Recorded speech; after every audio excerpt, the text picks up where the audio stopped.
વિસાવદરના આર્ય સમાજમાં વર્ષોથી મહિનાના ચોથા શુક્રવારના રોજ રણછોડદાસ બાપુ આશ્રમ રાજકોટ તેમજ આર્ય સમાજ વિસાવદર દ્વારા વિનામૂલ્યે આંખના ઓપરેશન કરવામાં આવે છે।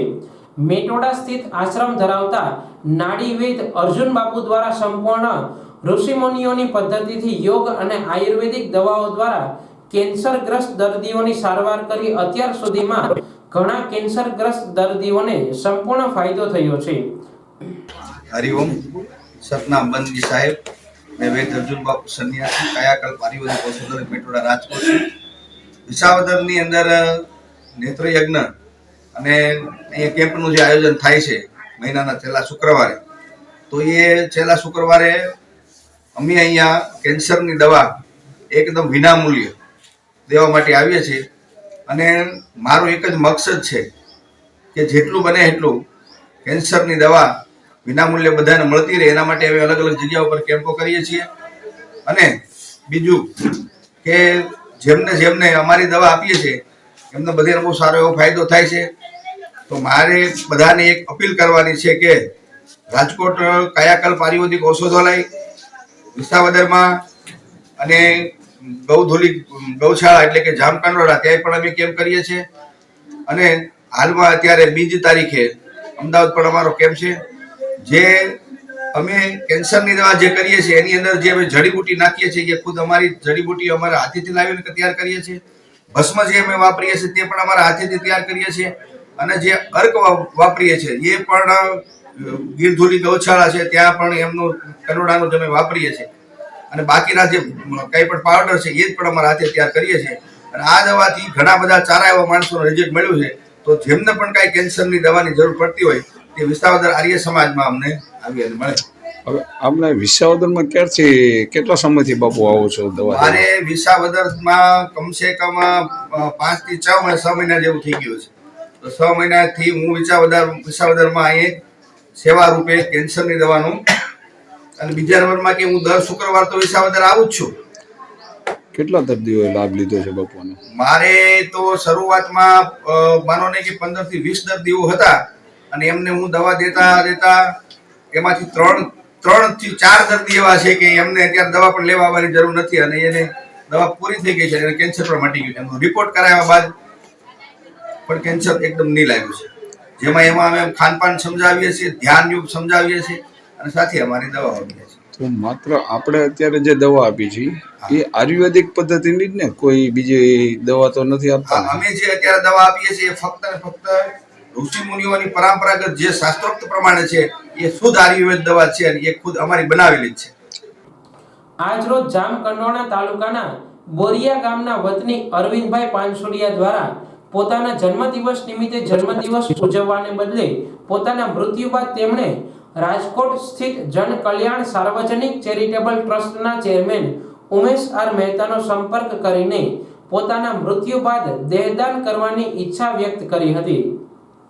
અરવિંદ પાનસુરિયા, ગામ બોરિયા, તાલુકો જામકંડોરણા, જિલ્લો રાજકોટ।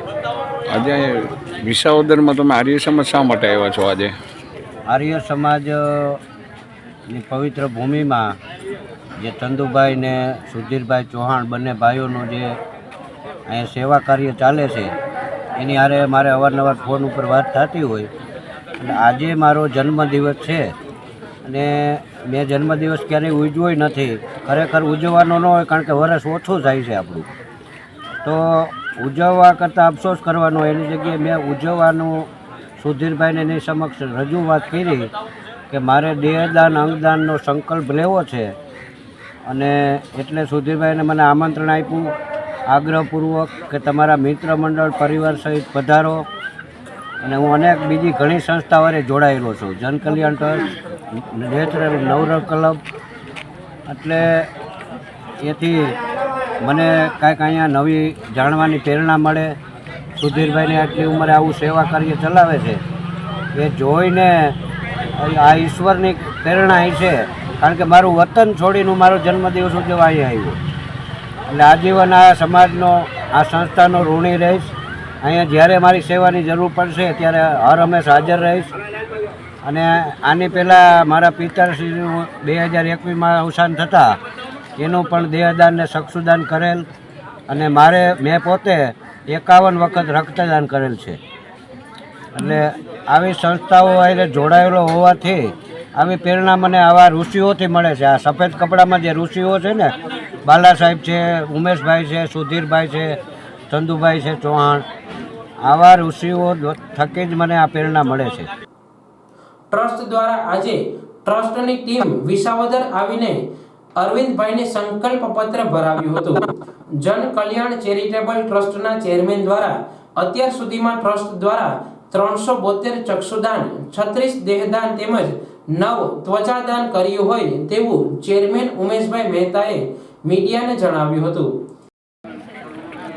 ઉમેશ આર મહેતા જન કલ્યાણ સાર્વજનિક ચેરિટેબલ ટ્રસ્ટ ચલાવું છું અને એમાં ચેરમેનની જવાબદારી નિભાવું છું. રાજકોટમાં અમે ચક્ષુદાન, દેહદાન, અંગદાનની પ્રવૃત્તિ કરીએ છીએ.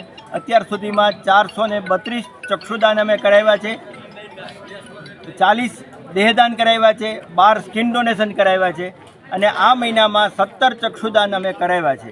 દર મહિને 10 થી 12 ચક્ષુદાન અમારા એવરેજ થાય છે.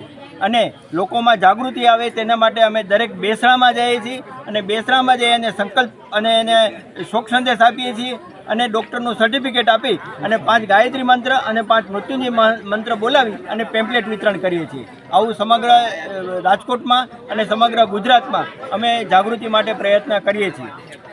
આજે વિસાવદર આવ્યા છો, તો આજે વિસાવદર શા માટે આવ્યા છો તમે? આજે વિસાવદર આર્ય સમાજમાં આ પ્રોગ્રામ રાખ્યો છે અને એમાં મારી સાથે છે અરવિંદભાઈ પાનસુરિયા. એમનો જન્મદિવસ છે આજે, તે સંકલ્પપત્ર ભરવાના છે એટલે એના માટે ખાસ રાજકોટથી અમે અમારી ટીમ સાથે મહેશ વ્યાસ અને વોરાભાઈ સાથે અમે આવ્યા છીએ અને એ આજે સંકલ્પપત્ર ભરી અને પોતાનો સંકલ્પપત્ર પૂર્ણ કરે છે.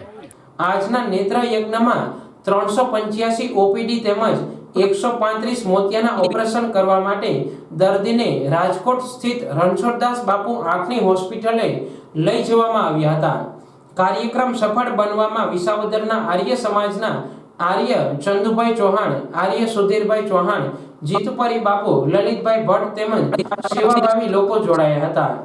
રણછોડદાસ બાપુ આંખની હોસ્પિટલ દ્વારા દર મહિનાના છેલ્લા શુક્રવારે યોજાતા નેત્રયજ્ઞની અંદર આજે વિશેષ આયોજનના ભાગરૂપે અરવિંદભાઈ પાનસુરિયા તેમજ ધારી ફોરેસ્ટ ઓફિસર તરીકે ઉપસ્થિત રહેલા શ્રી વાળા સાહેબ, નિવૃત્ત આરએફઓ બાલા સાહેબ તેમજ મહેતા સાહેબ જન કલ્યાણ ટ્રસ્ટમાંથી ઉપસ્થિત રહી અને અર્જુન બાપુ વૈદ મેટોડા કાયાકલ્પ આયુર્વેદિક ફાર્મસી એમના સહકારથી વિસાવદરમાં દર મહિનાના છેલ્લા શુક્રવારે નેત્રયજ્ઞની સાથે સાથે કેન્સરગ્રસ્ત દર્દીઓના એમના છેલ્લા રિપોર્ટ લઈ અને આવે યોગ અને દવા બંનેના માધ્યમથી આજે વિસાવદર આર્ય સમાજની અંદર ઘણા સમયથી નેત્રયજ્ઞની સાથે સાથે કેન્સરગ્રસ્ત દર્દીઓની પણ સારવાર કરવામાં આવે છે.